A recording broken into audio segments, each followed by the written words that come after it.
Assalamualaikum warahmatullahi wabarakatuh.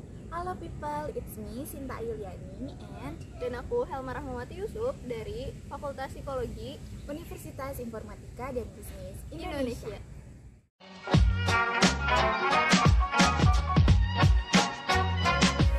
Teman-teman tahu nggak sih kalau psikologi itu tidak hanya mempelajari tentang kepribadian manusia, tapi juga kondisi kesadaran seperti tidur dan mimpi. Lalu kesadaran itu apa sih? Kesadaran merupakan kondisi di mana seorang individu memegang kendali penuh atas stimulus internalnya dan juga stimulus eksternalnya. Namun, kesadaran juga mencakup dalam persepsi atau pemikiran yang samar-samar disadari oleh individu sehingga perhatiannya itu terpusat. Nah, teman-teman, kesadaran itu ada dua macam. Ada yang kesadaran pasif sama aktif. Ada beberapa karakteristik utama kerangka kerja. Yang pertama ada attention, yang kedua recall of knowledge, wakefulness, emotif, dan yang terakhir ada arsitektur. Yang pertama, fungsi context. Nah, fungsi ini tuh berperan untuk menjernihkan pemahaman mengenai stimulus yang bersangkutan. Dua, fungsi adaptasi dan pembelajaran, yang menyebutkan bahwa keterlibatan sadar itu diperlukan untuk menangani informasi baru dengan sukses. Yang ketiga, fungsi prioritasi dan fungsi akses, di mana kesadaran itu diperlukan untuk mengakses besarnya jumlah informasi yang tersedia di tingkat kesadaran. 4. Fungsi rekrutmen dan kontrol, di mana kesadaran memasuki sistem-sistem motorik untuk menjalankan tindakan-tindakan sadar. 5. Fungsi pengambilan keputusan dan fungsi eksekutif, berperan membawa informasi dan sumber daya keluar dari ketidaksadaran untuk membantu pengambilan keputusan dan penerapan kendali. 6. Fungsi deteksi dan penyuntingan kekeliruan. Fungsi ini berfokus pada kesadaran yang memasuki sistem norma kita, sehingga kita yang sadar dapat mengetahui saat kita membuat suatu kekeliruan. 7. Fungsi monitor diri. Monitor diri dalam bentuk refleksi diri, percakapan internal, dan imagery, membantu kita mengendalikan fungsi-fungsi sadar dan fungsi-fungsi tidak sadar dalam diri kita. 8. Fungsi pengorganisasian dan fleksibilitas. Fungsi ini memungkinkan kita mengandalkan fungsi-fungsi otomatis dalam situasi-situasi yang telah dapat diprediksikan, namun sekaligus memungkinkan kita memasuki sumber-sumber daya pengetahuan yang terspesialisasikan dalam situasi-situasi tidak terduga. Tidur merupakan kondisi istirahat alami bagi tubuh dan pikiran yang melibatkan hilangnya kesadaran dan dapat dikembalikan. 4 karakteristik gelombang otak yang menunjukkan aktivitas elektrik saat manusia terjaga dan selama 4 tahap tidur: alpha, theta, delta, spindle, dan terakhir REM. Ciri gelombang otak saat orang terjaga dalam 4 tahap ketika tidur.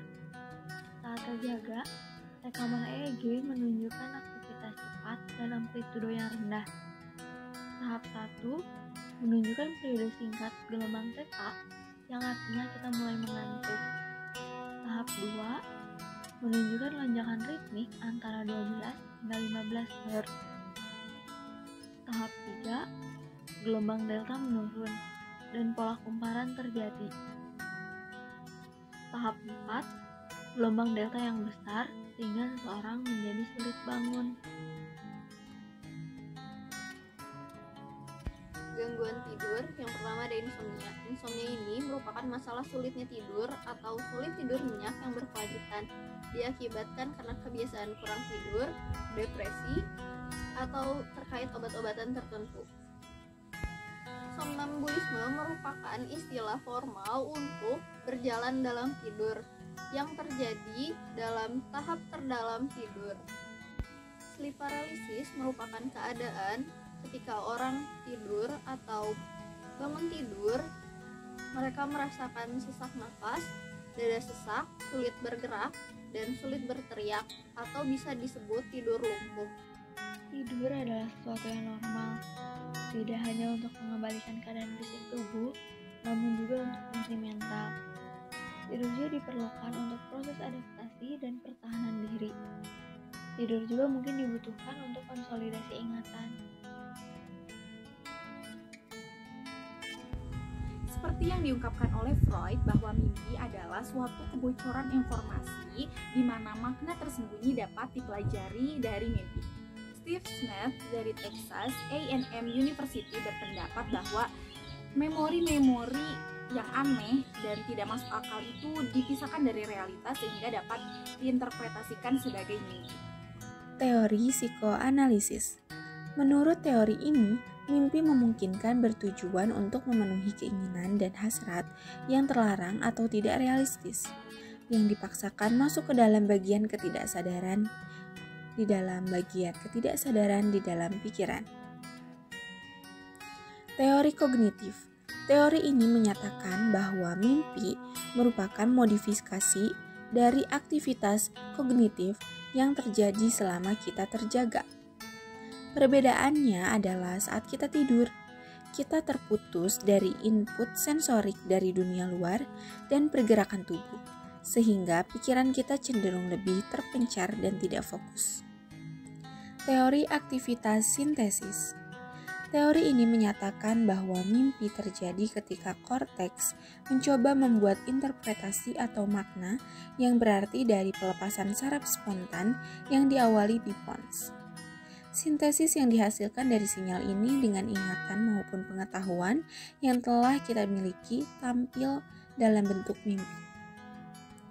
Nah, dalam pandangan ini, mimpi tidak menutupi keinginan yang tidak disadari, tapi dapat menunjukkan persepsi, konflik-konflik, dan kecemasan seseorang. Cukup sekian pembahasan hari ini. Semoga bermanfaat ya bagi kita semua. Dan yang terakhir, kami ucapkan terima kasih. Dan satu lagi, jangan lupa untuk like Dan komen. Bye-bye. dan